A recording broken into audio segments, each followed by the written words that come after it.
So here I'm just going to talk about what we call the standardized normal distribution. As we've seen, the normal distribution has two parameters that can be changed, the mean and the standard deviation. And if we change it so that the mean is 0 and the standard deviation is 1, that's called the standardized normal distribution, which is normally denoted by a capital letter Z. So we normally use capital X's to denote other normal distributions with different means and different standard deviations.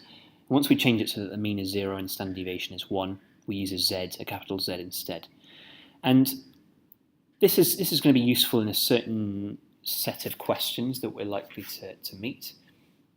But essentially there's a formula that I want to just quickly show now that links the values from an X distribution to the values from a Z distribution.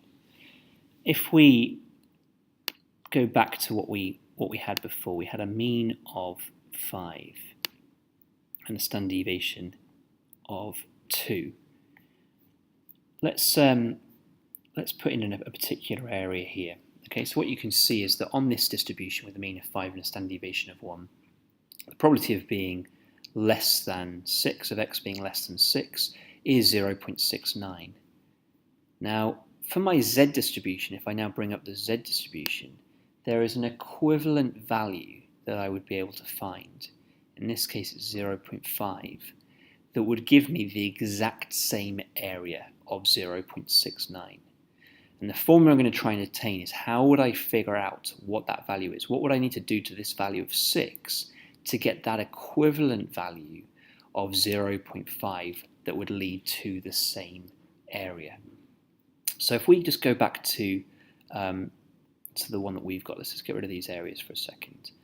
Okay, what I'm going to try and do is just figure out how do I go from this distribution to this one over here? Well, the first thing I need to do is I need to change the mean from being 5 to having a mean of 0.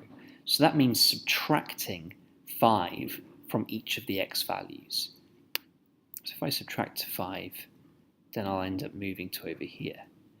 And what you can see is that would have changed. If we just go back to what I had before, I was looking at a value of X as being 6.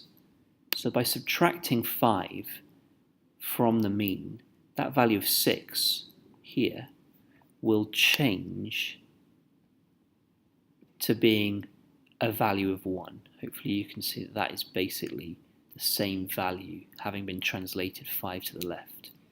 And then what's going to happen if I want to get that area but have it equated to an area that's on my Z distribution as well? Well, if you look at what happens if I change the standard deviation to being 1, that point has essentially been halved.